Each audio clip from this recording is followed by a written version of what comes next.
Shalom, Pastor. Malam Ayu. Iya, Pastor kan, saya baca di 1 Samuel 19, biar Hmm. nggak salah mengartikan, di ayat yang ke-9 itu kan bunyinya, tetapi roh jahat yang daripada Tuhan hinggap pada Saul ketika ia duduk di rumahnya dengan tombaknya di tangannya, dan Daud sedang main kecapi. Yang dimaksud dengan roh jahat yang daripada Tuhan itu bagaimana, Pastor? Gitu. Apa Tuhan punya roh jahat atau bagaimana supaya nggak ada salah tangkap di sini gitu, Pastor? Itu aja sih, Pastor, pertanyaan saya. Ya, ini kan sudah ceritanya kan ini apakah nah ya ini kita lihat buka net Bible dulu. Ya. 95 ya. The evil spirit from the Lord.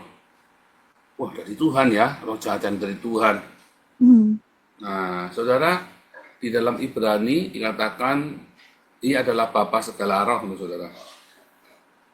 Kita buka ya. Ibrani berapa, Saudara? 12 ya kalau salah ya. Ibrani 12 ayat 10 ya. Ibrani 12 ayat 10 apa Ibrani 10 ayat 12?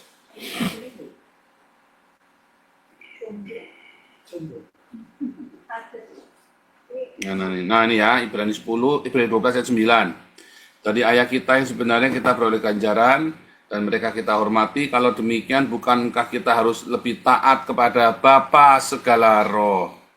Oh, saudara ya, Bapa segala roh. Apakah di dunia ini ya ada yang tidak berasal dari surga? Bahkan setan pun berasal dari surga loh. Ya, nah masalahnya kalau Anda ikut kelas apologetik, setan itu apa sih? Roh jahat itu apa sih? Ya kan? Setan itu apa? Roh jahat itu apa? Apakah benar setan itu kayak vampir itu yang meden-medenin? Jangan-jangan manusia itu lebih setan daripada setan loh, saudara. Iya kan? Jadi kalau bilang roh jahat yang dari Tuhan ini maksudnya apa? Apakah Tuhan itu punya roh jahat?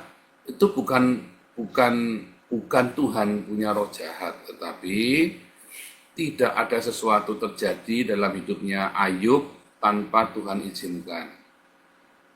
Nah, itu namanya. Jadi kenapa Tuhan izinkan roh jahat itu bisa nyerang sampai ke dalamnya Saul? Saudara, roh jahat yang dari Tuhan ini kalau di zaman sekarang ini apa, saudara? Roh jahat yang dari Tuhan yang menghinggapi si Saul ini, saudara. Apa, Ayu? Dulu pernah saya jelasin. Ini roh apa, saudara? Ingat nggak, Ayu? Ini nyalakan mikrofonnya. Ingat nggak? Dulu saya pernah bahas ini loh. Satu Lupa, semester. Pastor. Nah, oh, kamu nggak ikut kelas ya? Iya, saya nggak ikut kelas. Roh jahat yang dari Tuhan ini, lalu tiba-tiba dia suka nombak gitu ya.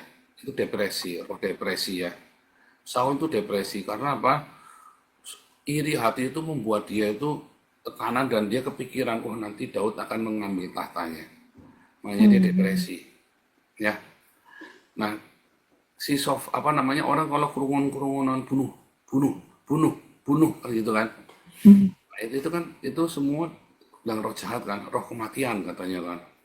Itu kan orang yang dulu suka bunuh-bunuh itu kan karena di kupingnya kan disuruh bunuh, bunuh, bunuh, bunuh dia, bunuh dia, bunuh dia, atau bunuh diri, bunuh diri. Gitu ya kayak Muhammad kan ada suara suruh bunuh diri kan. Itu si sovereign. Tetapi itu semua diawali dari depresi yang akut, ya kan? Ini kalau di dalam pelajaran psikologi itu di ABC kan diajarin. Itu karena psikologi yang akut, kelainan apa namanya depresi yang akut. Nanti bisa Depresi. kemana-mana tuh ya bisa bipolar, schizofren, nanti ada lagi macam-macam ya. Nah itu roh jahat. Makanya kalau kita lihat ada roh jahat yang dari Tuhan, tetapi tidak membuat orang kesurupan kan? Coba uh, apa namanya menengging setan itu baru ada dalam perjanjian baru ya. Perjanjian lama nggak ada tuh nengging setan ya, ya kan? Nah, Rasukan segala macam kan nggak ada tuh di perjanjian lama, adanya perjanjian baru. perjanjian. Iya, karena di perjanjian lama itu kalau bilang kerasukan itu dia jadi medium, bisa ngeramal. Tapi kalau dalam perjanjian baru itu namanya kerasukan setan. Kalau sekarang zaman modern namanya schizofren atau yaitu tadi depresi, tergantung rohnya apa. Kalau yang orang gila gadara itu schizofren, ya kan?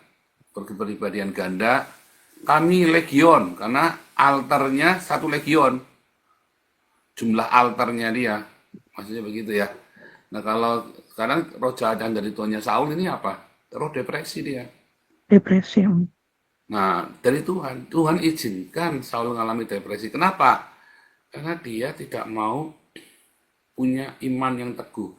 Orang kalau imannya nggak teguh, dia iman itu nggak selalu percaya pada Tuhan ya. Iman itu maksudnya dia punya keyakinan yang teguh. Mau percaya pada dirinya sendiri, mau percaya. Saul ini orang yang nggak jelas. Dia bisa ikut sana, ikut sini, ikut mana. Makanya orang yang seperti yang mudah itu diombang-ambingkan itu ya. Udah diombang-ambingkan sehingga dia mudah depresi. Lihat ya, orang-orang yang mudah depresi itu orang-orang yang tidak punya keyakinan yang teguh loh. Orang yang punya self confidence dia nggak mudah depresi. Orang yang percaya kepada Tuhan tidak mudah depresi. Orang yang agamanya walaupun itu Islam atau agama-agama setan itulah nggak mudah depresi. Tapi kalau orang dia tidak punya keyakinan yang teguh, gamang segala sesuatu gamang, dia gampang depresi. Nah itulah makanya dibilang roh jahat dari Tuhan diizinkan mengganggu. Itu Ayu, karena dia bapak Baik, segala. baik. Terima kasih Pastor penjelasannya. Ya.